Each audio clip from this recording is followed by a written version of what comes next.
Bueno, en esta clase vamos a ver enzimas. ¿Qué son las enzimas? Por definición, una enzima es un catalizador biológico que tiene como objetivo acelerar las reacciones y lo logra disminuyendo la energía de activación. Es decir, una enzima es una estructura de naturaleza proteica. Puede ser una simple proteína o pueden ser varias proteínas unidas entre sí formando un complejo, o un complejo en el cual, además de tener una estructura proteica, también tenga una parte que no sea de características proteicas, que en ese caso van a ser proteínas conjugadas. Bueno, ¿qué ocurre con las enzimas? Las enzimas disminuyen la energía de activación, o sea, su forma de actuar lo hacen disminuyendo la energía de activación. ¿Qué significa esto? Ya había explicado en algún momento que una reacción química tiene o necesita de una energía de activación. Cuando yo grafico energía en función del tiempo, cualquier reacción va a tener una especie de montanita, ¿no? Esta montanita lo que me está indicando es el nivel de energía de activación, ¿no? Es decir, las reacciones necesitan un aporte energético para comenzar. Pero cuando está presente una enzima, lo que hace la misma es lo siguiente: es disminuir esta energía de activación. La disminuye, pongámosles a este nivel. ¿Qué es lo que ocurre? Energía de activación con enzima. La enzima, al disminuir los niveles de energía de activación, la reacción necesita menos energía para comenzar. Por lo tanto, básicamente lo que está logrando es que esto se produzca de una forma más rápida, más sencilla. Es decir, disminuye los esfuerzos para que se lleve adelante la reacción. De esa manera termina acelerando la velocidad de la reacción. Es decir, incrementa la velocidad con que se da una reacción. ¿Por qué son importantes las enzimas? Porque hay muchas reacciones que, si no estarían presentes las enzimas, demandarían demasiado tiempo. Y como en el organismo normalmente necesitamos que las reacciones se den de forma rápida, es imprescindible la presencia de las enzimas, que disminuyendo los niveles de energía de activación logran eso, logran que la reacción se dé de forma más rápida. No solamente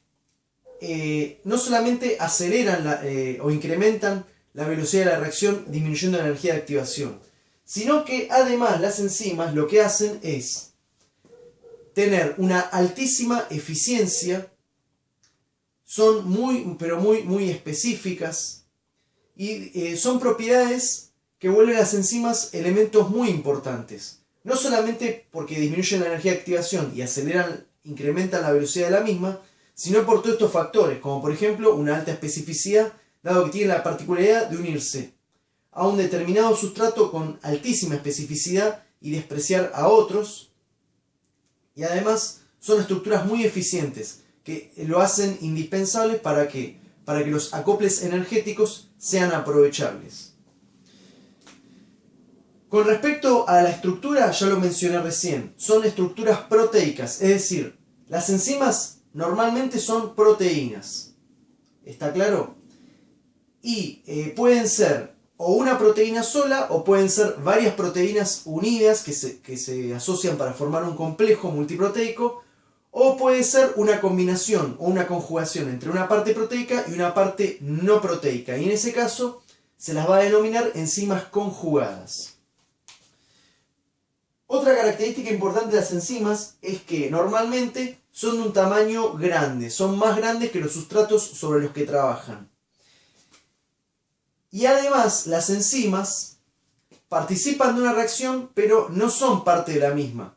Es decir, yo reacciono a un reactivo A, acá lo voy a escribir, un reactivo A, más un reactivo B, más una enzima.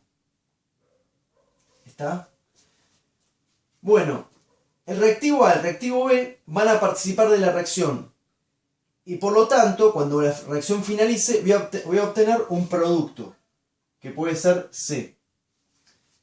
Es decir, estos dos reactivos van a reaccionar y van a dar un producto C. Es decir, estos dos ya no van a existir más cuando la reacción finalice. Y va a quedar C, que es el nuevo producto.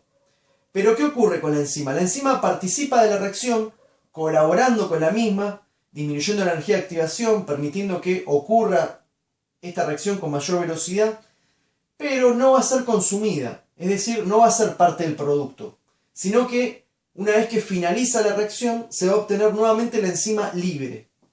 ¿Ah? La enzima libre acá. Disculpen si quedó un poco chico, pero el pizarrón se mueve un poco y se me dificulta para escribir. Bueno, lo importante acá es tener en cuenta esto, que la enzima va a participar de una reacción, va a colaborar con la misma, pero no va a ser parte de la reacción, es decir, no va a ser consumida ahí, se va a obtener libremente. Básicamente, desde el punto de vista esquemático, una enzima es como una estructura que lo que hace es unirse a A y unirse a B. Y facilita que se produzca la reacción. ¿Para qué? Para que se obtenga el producto C más la enzima nuevamente libre. ¿Está? Una vez que se llevó adelante la reacción, se forma un producto, este producto se libera de la enzima y queda la enzima libre. Para esto es muy importante la especificidad. ¿Por qué? Porque la enzima tiene la capacidad de unirse a A y a B, pero no unirse a C, por eso se libera. ¿Está? Esto es muy importante porque después cuando vean otros conceptos más avanzados van a ver la importancia que tiene una enzima. De hecho hay muchas técnicas de análisis, como por ejemplo ELISA, que es una técnica que se utiliza en inmunología, entre otras cosas, para determinar el HIV, y ahí se utilizan enzimas. ¿Por qué? Porque tienen una altísima especificidad para unirse a un determinado tipo de proteínas. Eso obviamente se hace mucho más avanzado en análisis bioquímicos. Y por último, hay que tener en cuenta que las enzimas normalmente tienen una capacidad, y es que lo importante, normalmente lo que hacen las enzimas es lo siguiente. Cuando se unen a estos, básicamente lo que tratan de hacer es acercar posiciones. O sea, según diferentes estudios, se llegó a comprobar que cuando la enzima se une a los reactivos, busca acercarlos de tal forma para que faciliten la reacción. Es por eso que disminuye el nivel de energía de activación. ¿Por qué? Porque al aproximarlos, logra que la energía necesaria sea menor. Bueno, por ahora esto es todo, nada más. Gracias.